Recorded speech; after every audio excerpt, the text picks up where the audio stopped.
E aí, tudo bem?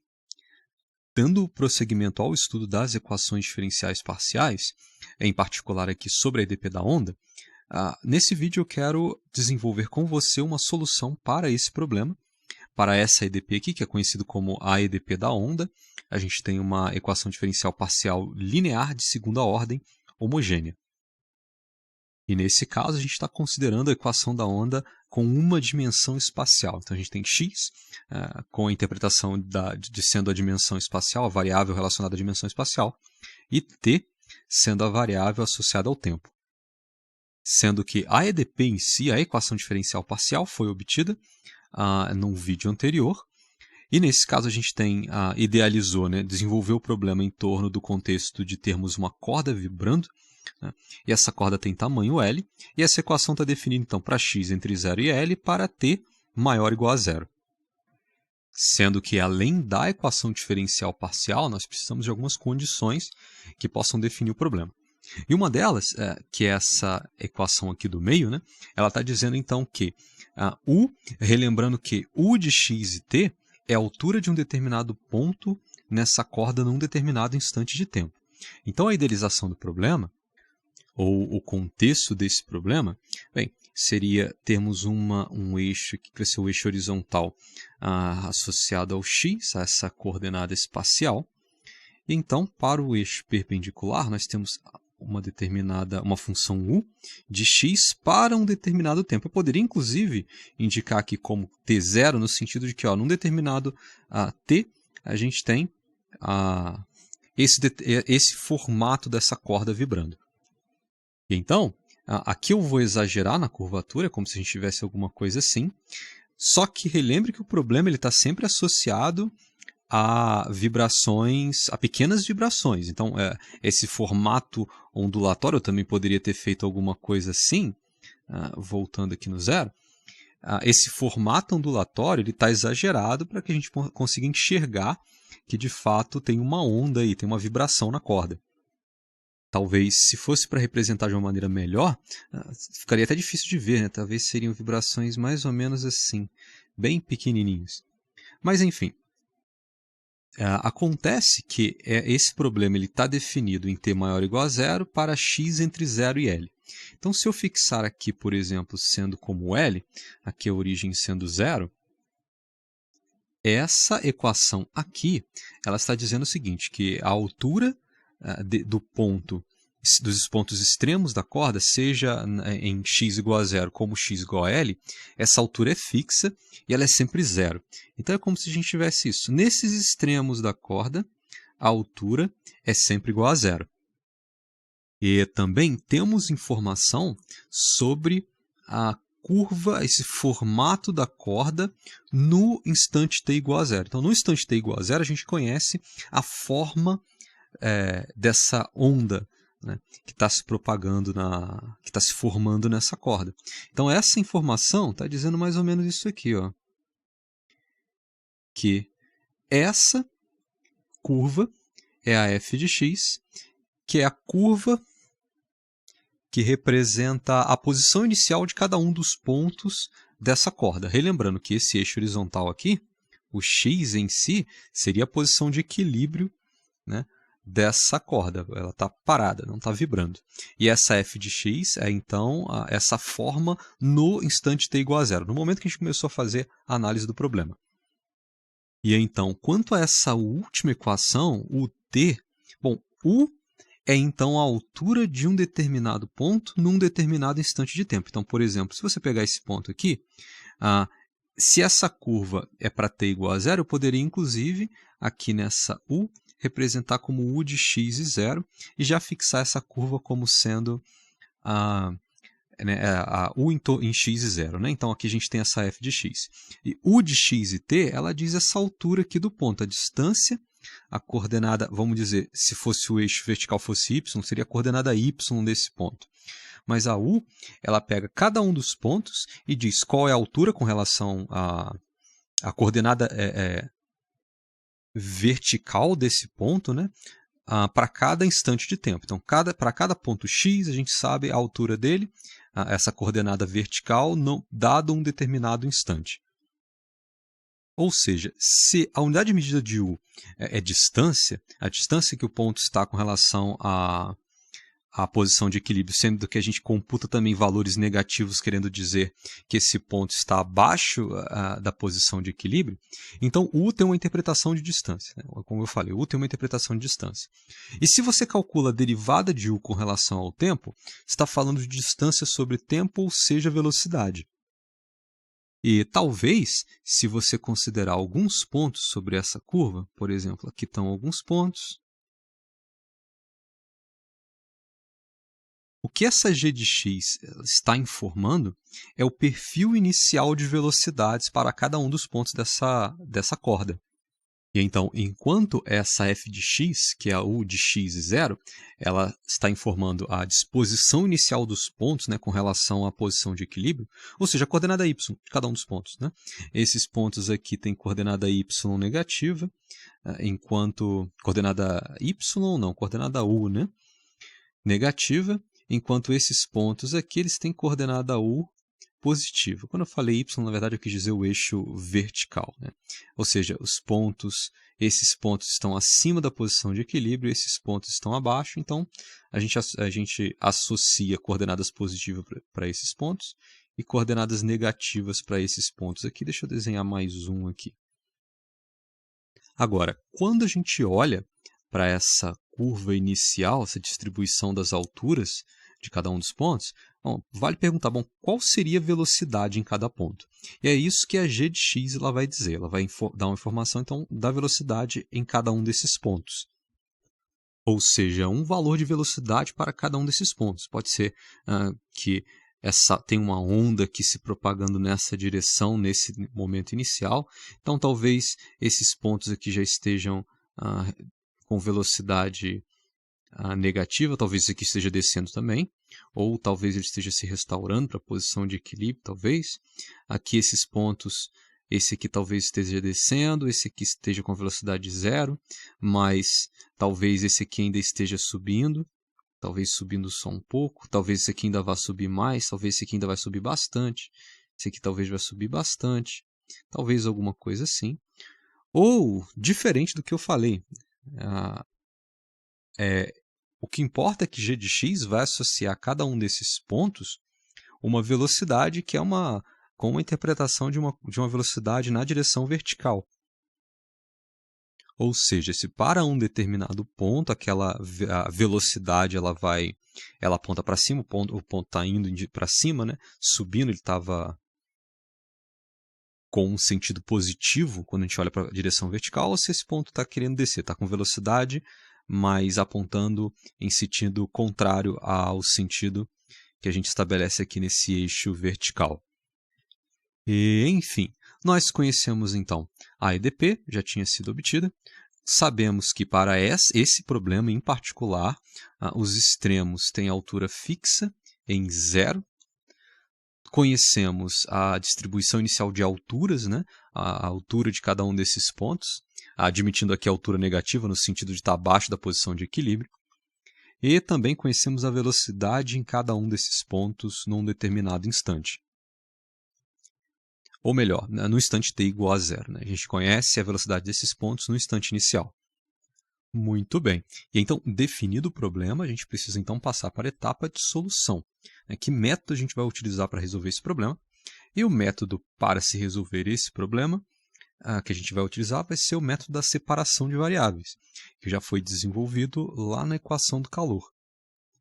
E então nós começamos, primeiro passo, supondo que a solução U de x e t possa ser escrita então como uma função só de x vezes uma função só de t.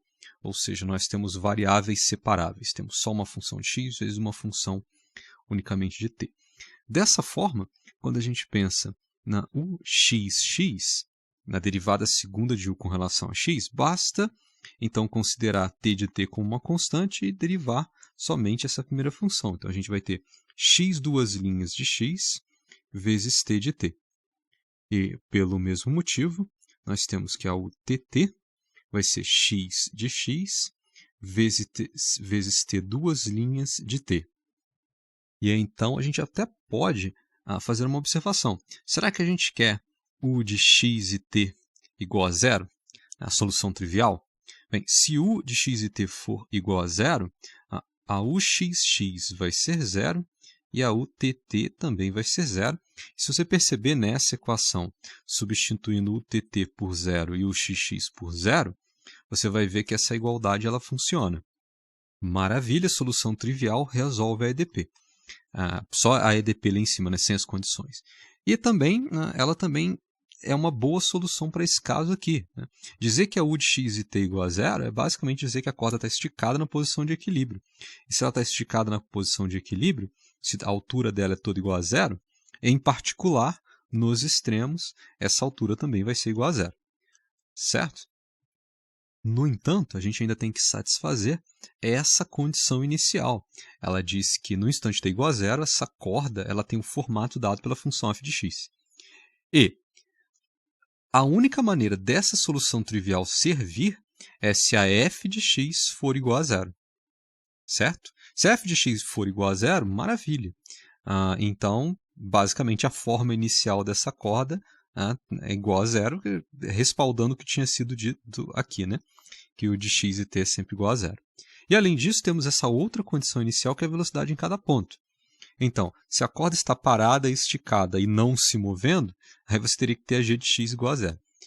Aí, dessa maneira, tudo bem, essa solução trivial serve. Ou seja, a não ser que, além dessa igualdade, né, ser zero, a gente tenha f de x igual a zero e g de x igual a zero, a não ser nesse caso, nós não queremos a solução trivial.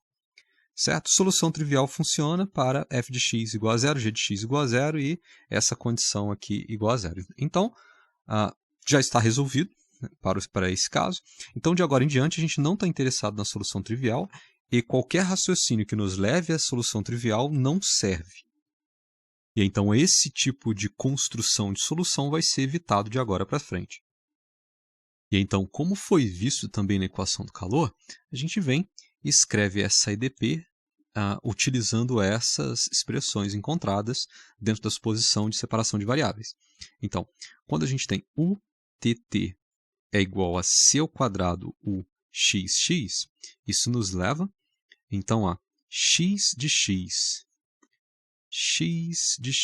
vezes t, duas linhas de t, é igual a c ao quadrado vezes x, duas linhas de x, vezes t de t. E da mesma forma que antes, eu vou dividir ambos os lados por x de x vezes t de t, que é a própria u, x de x vezes t de t, sem medo desse denominador ser zero, porque se o denominador fosse zero, a gente teria x de x vezes t de t igual a zero, ou seja, a u igual a zero, e então seria a solução trivial. Mas nós não estamos nesse caso.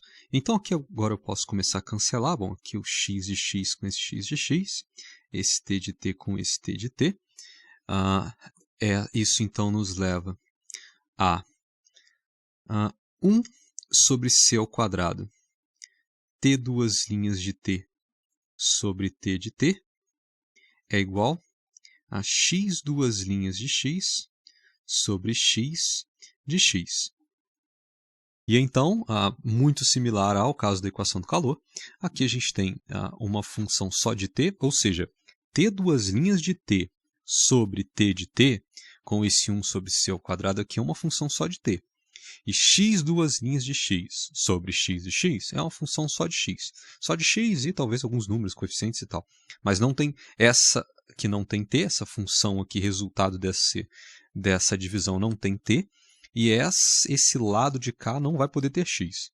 Então, a gente está dizendo que uma função só de t é igual a uma função só de x, certo? Não estou dizendo que t de t é igual a x de x. Estou dizendo que essa divisão, com esse 1 sobre c ao quadrado, mas esse cara é constante, está sendo igual a essa divisão. E essa igualdade só pode ser atendida se o resultado dessa divisão e o resultado dessa divisão de funções for igual a uma constante que aqui eu vou chamar de sigma. E então, passamos agora para as suposições sobre esse sigma. Então, para o primeiro caso, se o sigma for igual a zero, Bem, se o sigma for igual a zero, nós temos x duas linhas de x sobre x de x é igual a zero. Multiplicando ambos os lados por x de x, isso nos leva a x duas linhas de x é igual a zero.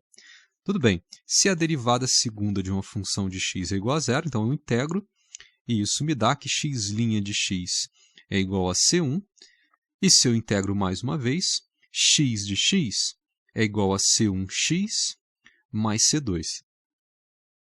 E, com essa suposição, que u de x e t é x de x vezes t de t, relembrando que nós temos condições no contorno, nós temos que a u de 0 e t, que é x de 0 vezes t de t, é igual a zero.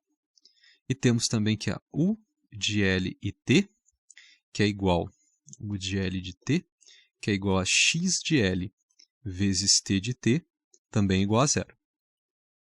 E então, duas opções. Quando a gente diz que x de 0 vezes t de t é igual a zero, ou ambas são iguais a zero, mas isso resulta na solução trivial, não nos interessa, ou a t de t é igual a zero, mas se a t de t for igual a zero, então essa multiplicação aqui vai ser igual a zero, e mais uma vez estamos na solução trivial. Estamos evitando a solução trivial. E por fim, a outra possibilidade, que é razoável, é a x de 0 ser igual a zero. Então, eu vou simplesmente escrever aqui que x de 0 precisa ser zero, e pelo mesmo motivo, a x de L precisa ser zero. E fazendo a suposição de sigma igual a zero, nós construímos essa cara para a função x de x. Então, agora vamos aplicar essas condições aqui de contorno.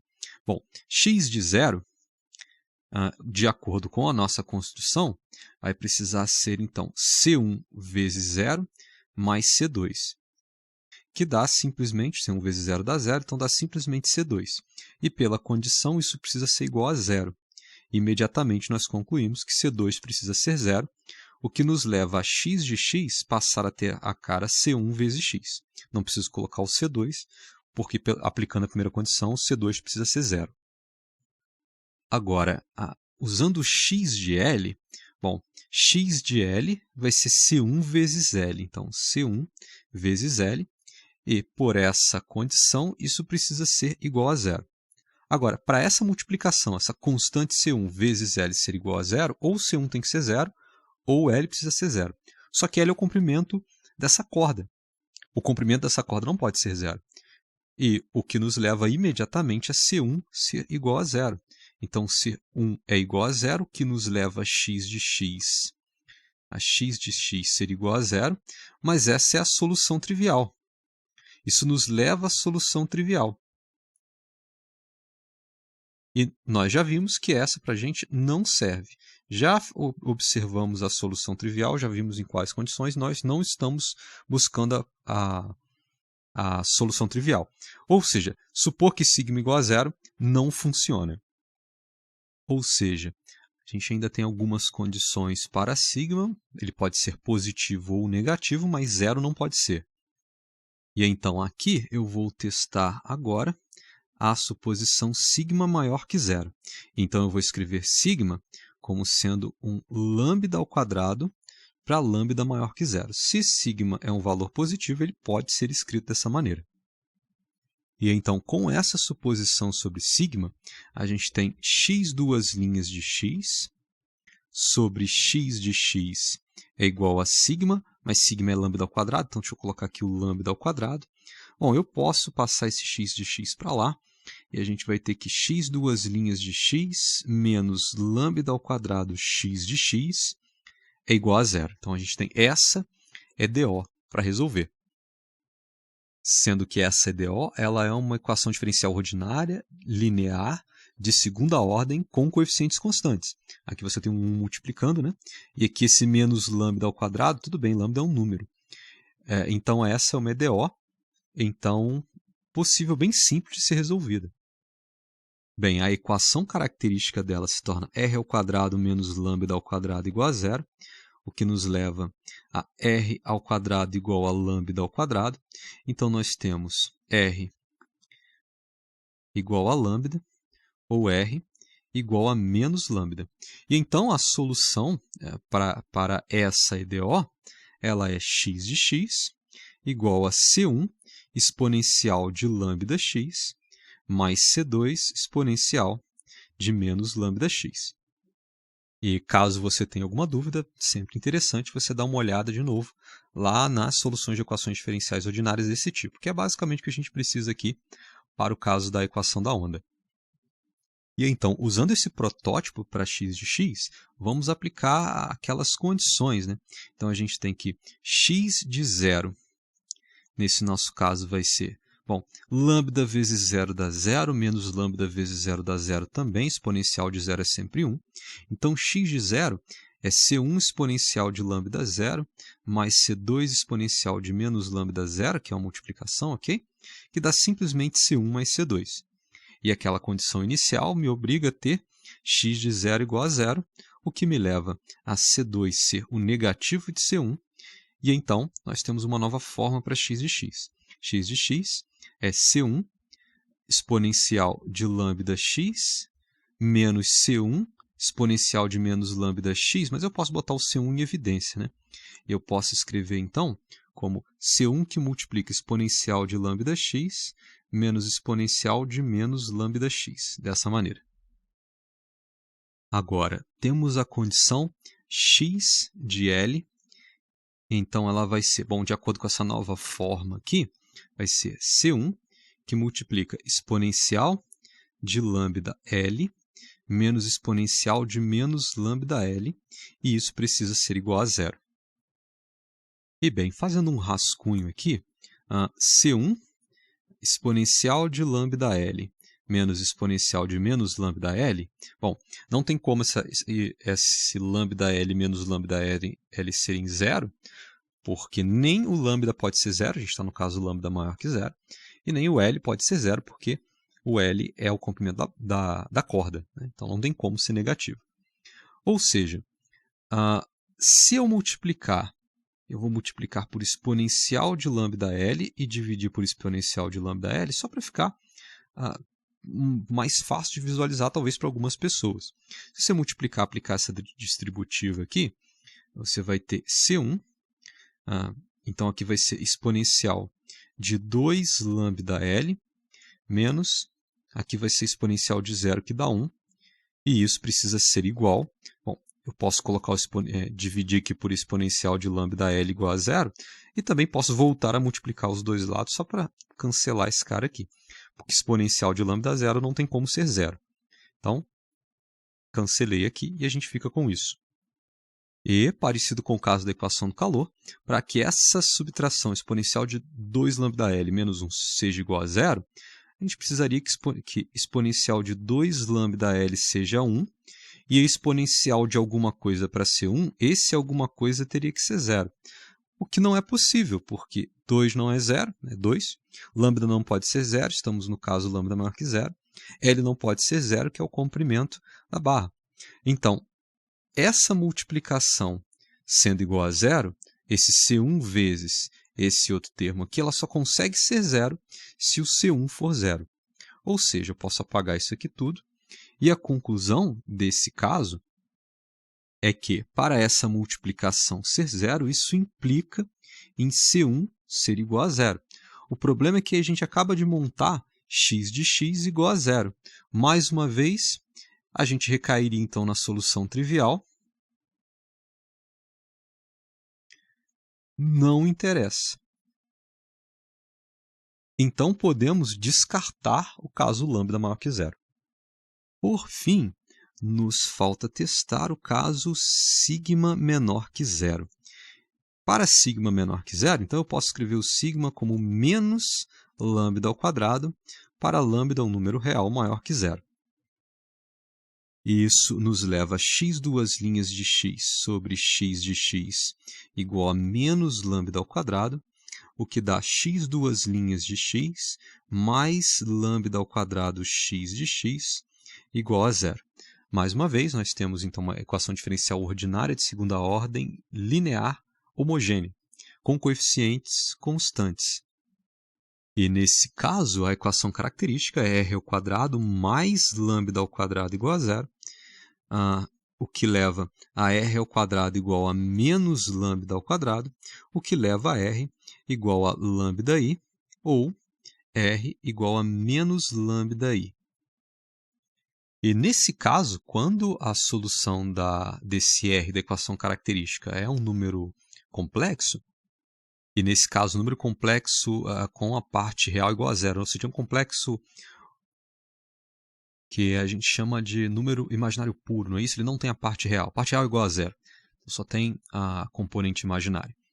Bem, nesse caso, a solução ela assume a forma x de x é igual a C1 cosseno de λx mais C2 seno de λx, dessa maneira. E aí, então, precisamos aplicar as condições. Bem, x de zero, essas condições de contorno, ela resulta, então, em C1 cosseno de zero mais C2 seno de zero. Correto? C1 cosseno de zero mais C2 seno de zero, que é igual a C1, e x de zero precisa ser igual a zero, o que nos leva, então, se C1 é igual a zero, a nossa solução passa a ser x de x é igual a C2 seno de λx. Não temos mais a parte do cosseno.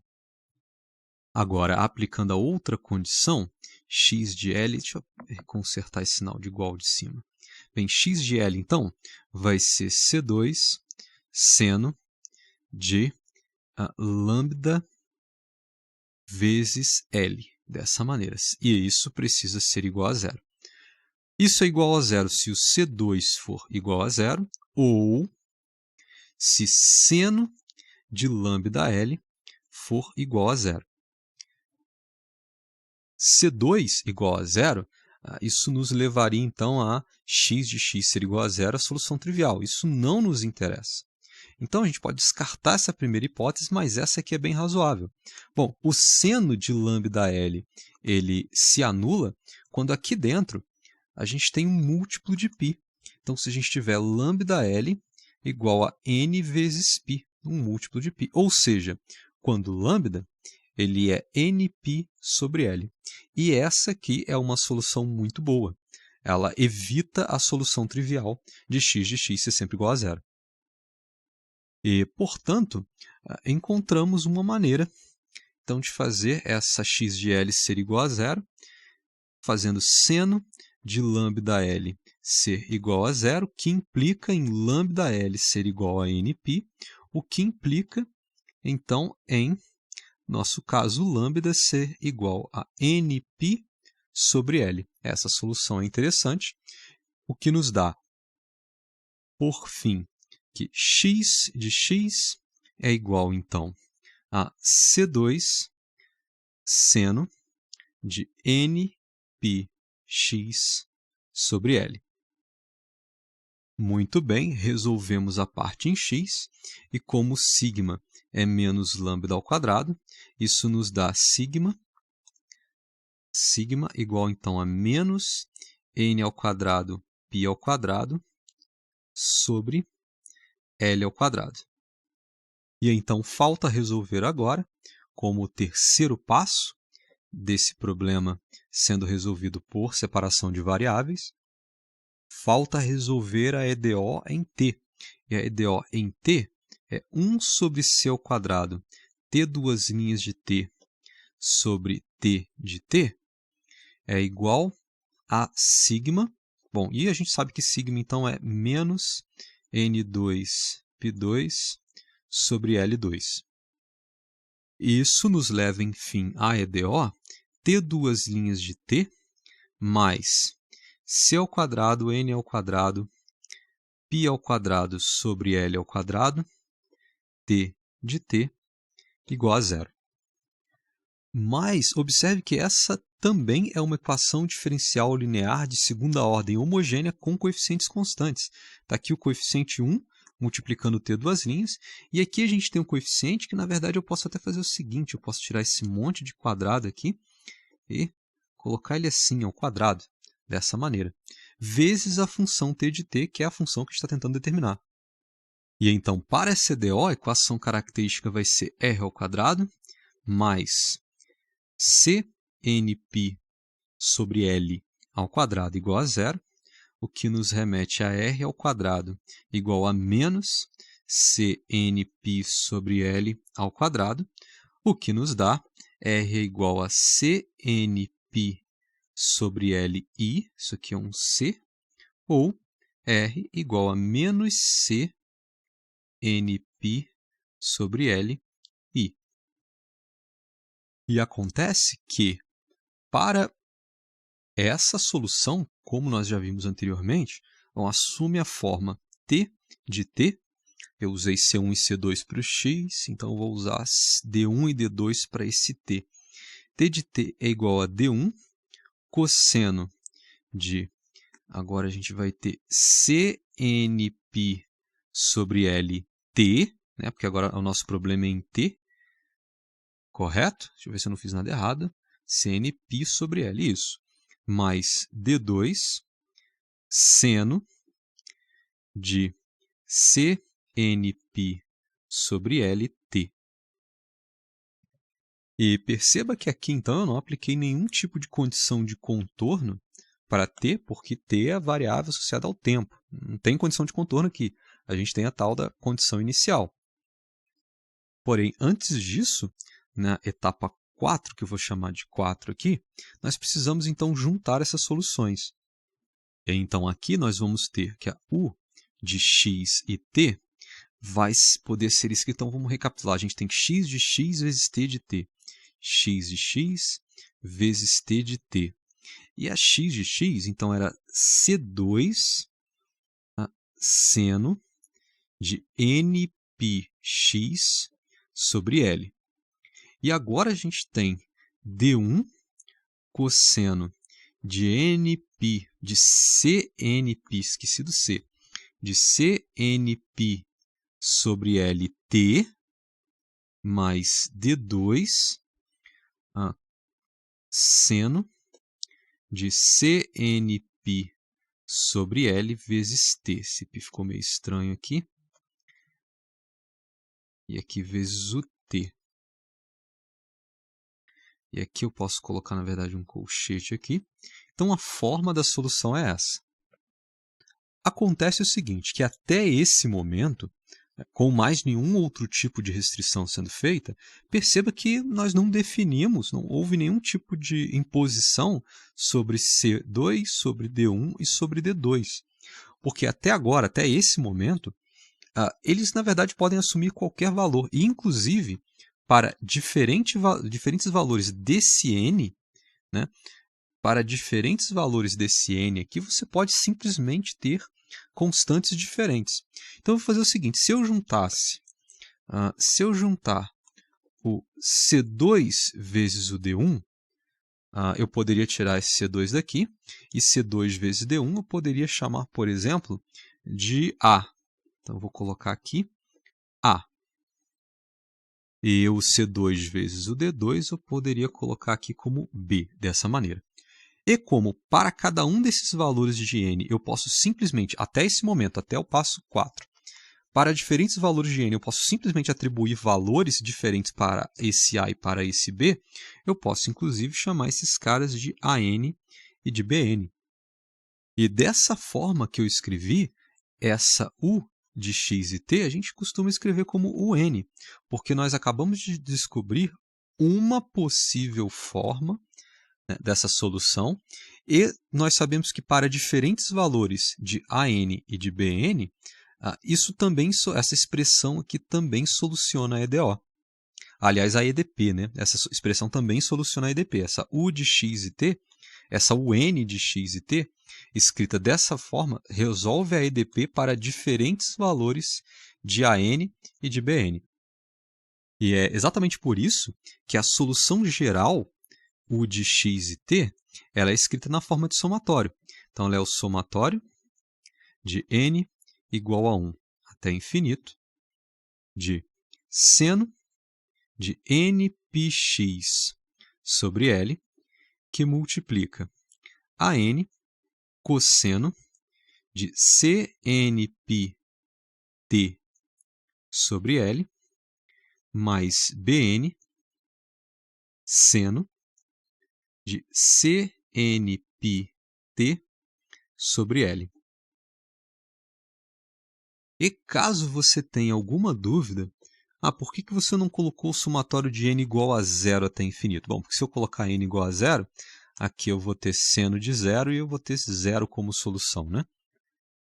Bem, então, dito isto, essa então é a expressão, então isso aqui já é uma solução. Só que aí fica o AN e o BN em aberto.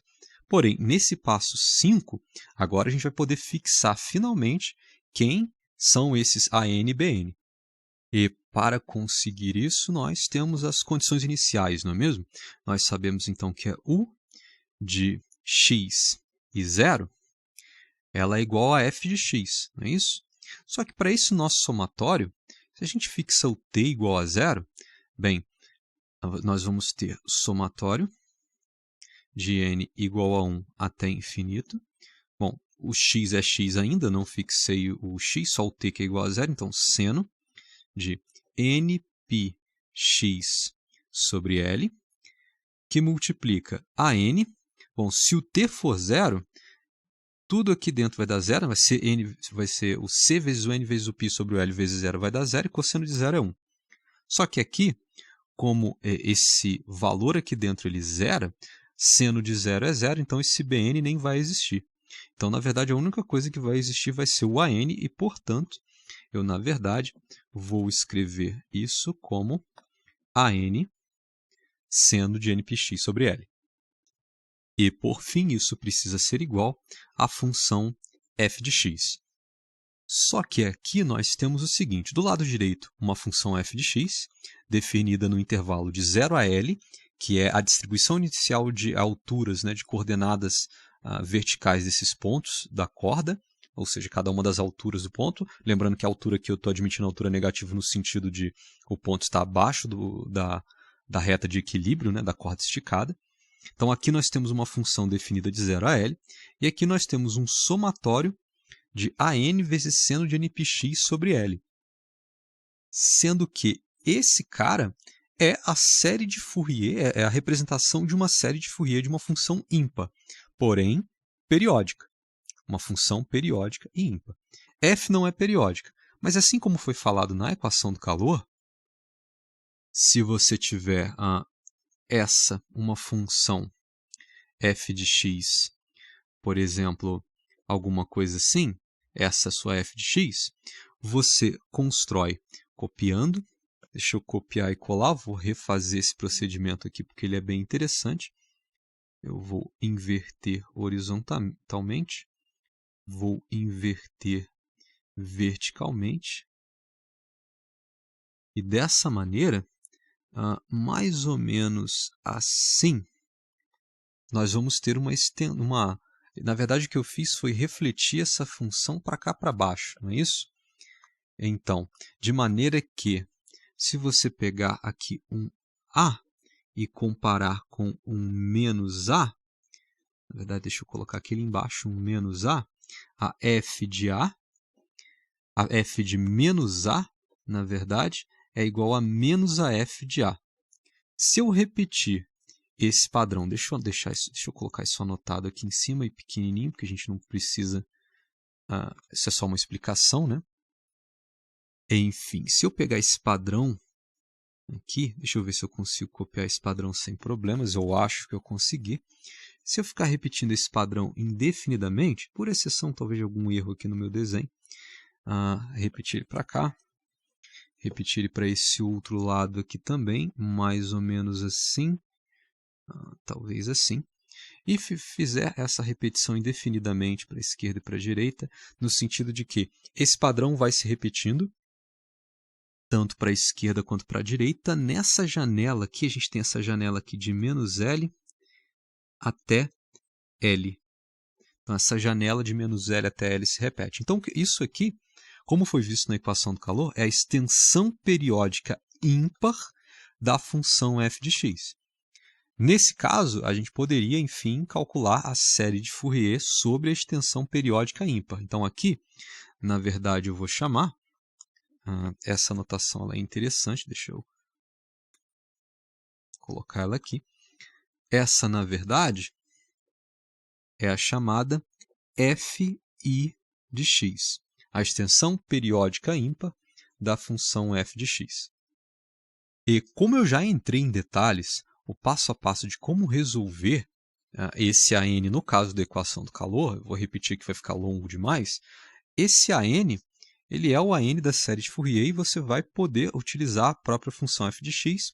Confira as explicações do vídeo da equação do calor. Esse AN é dado por 2 sobre L, a integral de 0 até L, de f de x seno de nπx sobre L dx. Dessa forma que a gente define cada um desses AN. Confira a equação do calor, pois o procedimento é igual.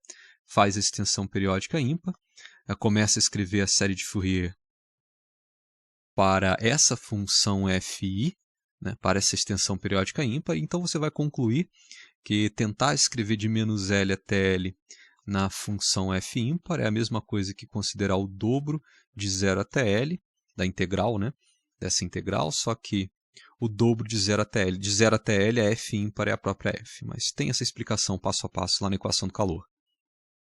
E então agora, passo 6, temos mais passos nessa equação da onda. Precisamos dizer a ut de x e t, a derivada de u com relação a t. Então ela vai ser o somatório, eu estou derivando essa função aqui em cima, tá ok? Que é a expressão geral para a solução, de n igual a 1 até infinito, derivo com relação a t, então seno de nπx sobre L fica inalterado, porque é uma função só de x. E aqui a gente fica, a derivada do cosseno é menos seno, então menos AN, a derivada da interna, na verdade vai ser CNπ sobre L, derivada da interna, vezes AN seno de nπx sobre CNπ sobre L vezes T. Tá correto? Tá correto, beleza. Então, agora a derivada do seno é cosseno, mas a gente tem uma interna aí. Então, CNπ sobre L vezes BN cosseno de CNπ sobre LT. Eu acho que é isso. Acho que a derivada está correta, então vamos continuar. Eu acho que ela está correta sim. E, por fim, nós sabemos, então, que a ut de x e 0 precisa, no final das contas, ser igual a uma g de x, não era isso? Então, se eu pegar essa expressão aqui em cima para a derivada com relação a t da u de x e t, então nós vamos ter o somatório de n igual a 1 até infinito, de seno de nπx sobre L.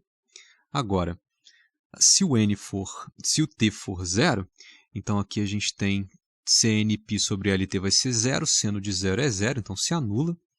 Agora, cosseno CNπ sobre L vezes T com T igual a 0 vai ser cosseno de 0 dá 1.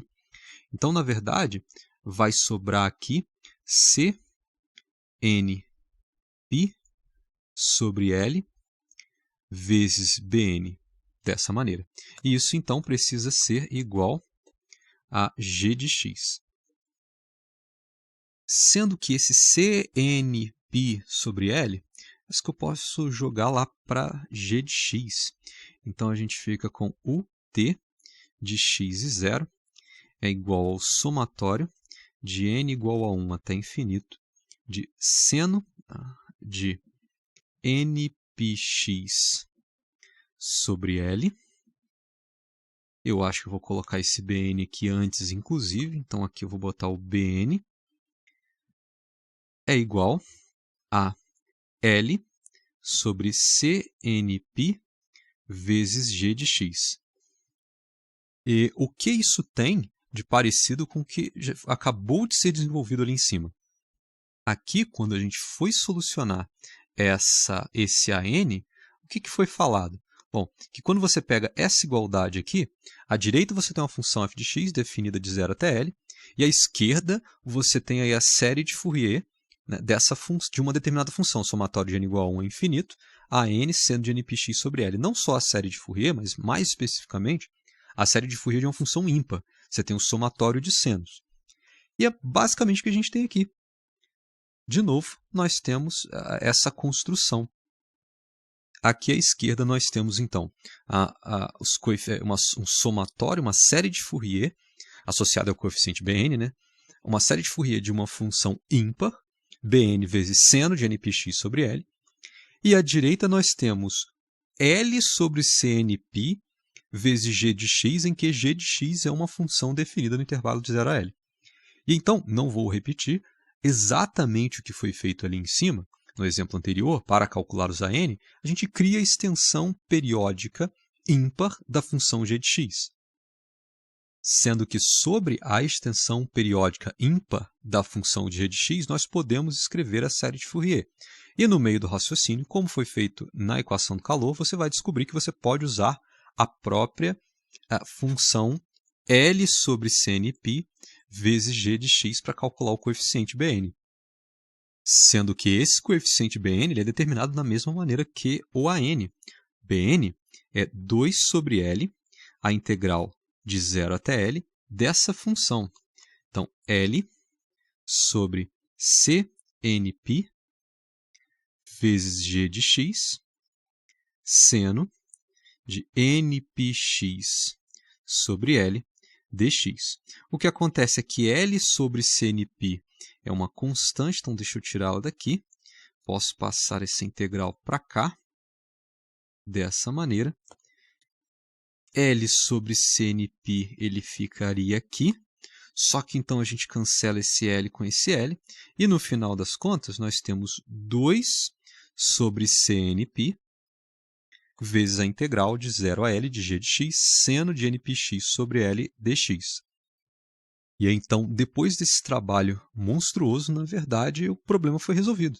Conseguimos encontrar o Bn e conseguimos encontrar o An dessa expressão geral da solução. Conseguimos encontrar a expressão geral, mas conseguimos finalmente fixar quem seriam esses coeficientes AN e Bn. Então, a gente pode finalmente escrever essa solução aqui mais organizada. Bem, vamos poder escrever que, dada a EDP, então, UTT é igual a C ao quadrado UXX, deixa eu subir isso aqui um pouco, quando nós temos as condições de contorno U de 0 e T igual a 0, que é igual a U de L e T. Conhecemos U de x0, a forma inicial dessa corda, dessa onda, é igual a uma função f de x, e que as velocidades iniciais, U de x e 0, é igual a uma função g de x. Então, esse problema fica definido com 0 menor ou igual a x menor ou igual a L, e para t maior ou igual a 0, aqui a gente tem para t maior igual a 0. Aqui nós temos aqui o t está igual a 0, então 0 menor ou igual a x menor ou igual a L, 0 menor ou igual a x menor ou igual a L. Aqui eu só estou escrevendo e deixando bem claro os limites do problema, mas só bastaria esse inicial aqui, né? Mas eu acho interessante algumas vezes deixar bem claro o domínio do nosso problema. Então, segue que a solução para esse problema é U de x e t é igual ao somatório de n igual a 1 até infinito de seno de npx sobre L, que multiplica a n cosseno de Cnp sobre Lt mais Bn seno de Cnp sobre L vezes T. Essa, então, é a expressão para a nossa U de x e t. E nós conhecemos a n e Bn. Bom, a n ele vai ser, então, 2 sobre L. L é o tamanho da barra, ou melhor, o tamanho da corda, né? Estou com a equação do calor na cabeça. L é o tamanho da corda. Então, de 0 até L, de f de x seno de nπx sobre L dx. E o Bn, ele é dado, então, por 2 sobre cnπ, a integral de 0 a L, de g de x seno de nπx sobre L dx. E, enfim, chegamos à solução para a equação da onda. Pelo menos a equação da onda desse tipo, né, em que a altura nos extremos dessa corda está fixada em 0. Né? Nós podemos ter outros tipos também. E aqui, bom, ficou mal escrito, mas essa aqui é a f de x. F de x. E então, para esse vídeo, era isso mesmo que eu queria discutir com você, a desenvolver desde lá da EDP com as condições até a obter a solução geral com os coeficientes. Então, espero que você tenha entendido o que foi discutido aqui. Te desejo bons estudos e é isso aí.